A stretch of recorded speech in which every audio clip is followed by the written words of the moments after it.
Hello there, people of the internet. I'm Blake, and today I'm going to be talking about Kapital Sparks of Revolution. In this video, I'm going to go through my first impressions of the game and go through whether I think that you should play it today. I've always really loved these styles of games, and I tend to get lost in them, so I was really excited when I found this game, and it had kind of a revolutionary tint to it, because I'm a bit partial to history, especially histories of revolutions, so this really piqued my interest. So in Kapital, you basically manage a society, and you try and manage the wants and needs of three classes: a noble, a bourgeoisie, and a workers class. And as soon as I jumped in, I just got instantly lost in it. I lost about 6 hours of my life playing this game straight away. I absolutely love this game, and I love the style of game that this represents.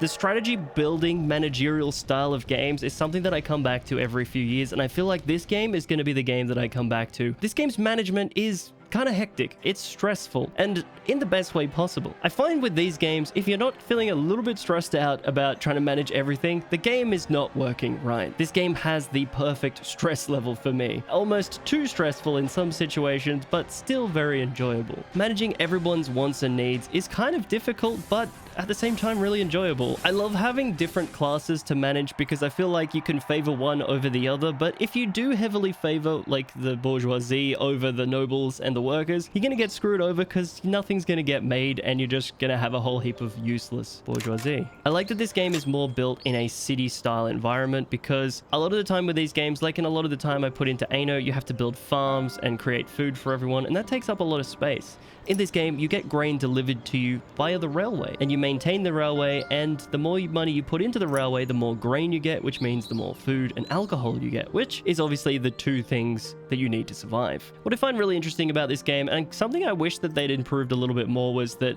you had three separate classes. The nobles and the bourgeoisie are kind of like linked together. They go to the same food buildings and entertainment buildings and live in the same dwellings, where the workers have their own separate houses, food, and entertainment buildings. I like this design, but I feel like if the bourgeoisie had their own set of buildings, that would have made this a bit more interesting, because you would have had to really manage them a lot better. I found the bourgeoisie were really easy to keep happy. You just kind of kept taxes low and they were just like, yay, we love you. Whereas the nobles and the workers kind of just got pissed off for no real reason. What I love about this game is actually the pacing. The pacing for a game like this is something normally that you don't really think about. But in this game, it feels like all the random events and all the missions that you get are so well spaced that every time you finish one, it feels like you're rushing to do something new. It feels like everything's really well paced. All the missions and random events seem to happen just at the perfect times. You have enough time to manage your people and solve a lot of problems that everyone has. This game has two modes. It has a campaign mode and a sandbox mode. I've really only played the campaign mode, which I think is really fun, but I don't know how much replayability you're going to get here, and I think that the sandbox mode will probably be what you do after you finish the campaign. I love the balance in this game. The balance of having to manage three different classes and keep them all happy is really intriguing, and I think that there really is no way to keep them all happy, and you have to neglect one or two even to pursue one happy class. And I think that it's a really interesting way to play a game where you're constantly trying to keep your society from going into rebellion to keep people happy. This game is quite involved, and you do get a governmental system after a while, so you can kind of make your classic People's Republic, monarchy, or free state, and I think it's really cool having those three different types of government, and I really want to see what happens trying to pursue each one of those. So I think there's going to be a ton of hours in this game for me personally. For a game like this, you don't normally get a lot of really in-depth story.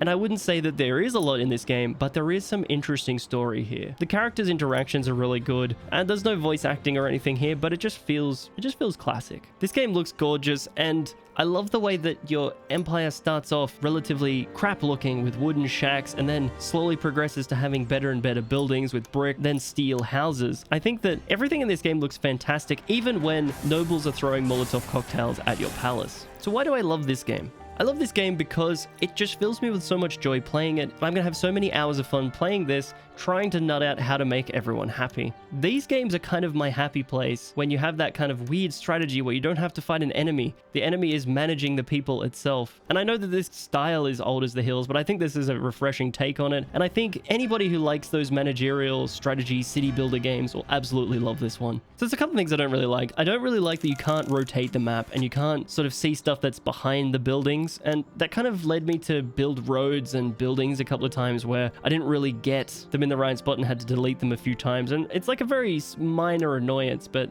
that's about it. The only other thing that I noticed as well while I was playing this game is there's a couple of error messages that I got in the game. Gotcha, scoundrels, now you have to answer for everything. Raid.finish.result.none. That's just a little minor error that I saw, and it's a bit funny, but it is something that needs to be fixed, and hopefully they can fix that sort of thing soon. But I'm guessing that they'll have a patch out. This is pretty early days. This game's only been out for like 3 days, so there'll probably be a patch relatively soon to fix all these kind of issues. So do I think you should buy this game? Yeah.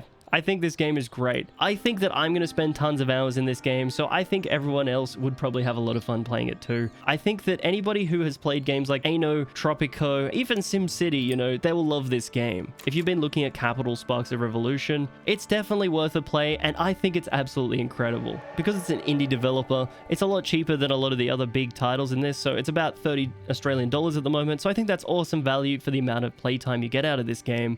Anyways, thank you so much for hanging out, everyone. I really do appreciate it. I hope that you've enjoyed the video. If you have, give it a big fat like and drop a comment below if you're going to pick this game up and what you think of it. I would be really interested to hear what you guys think about this game. Anyways, I'll catch you in the next video. Bye-bye.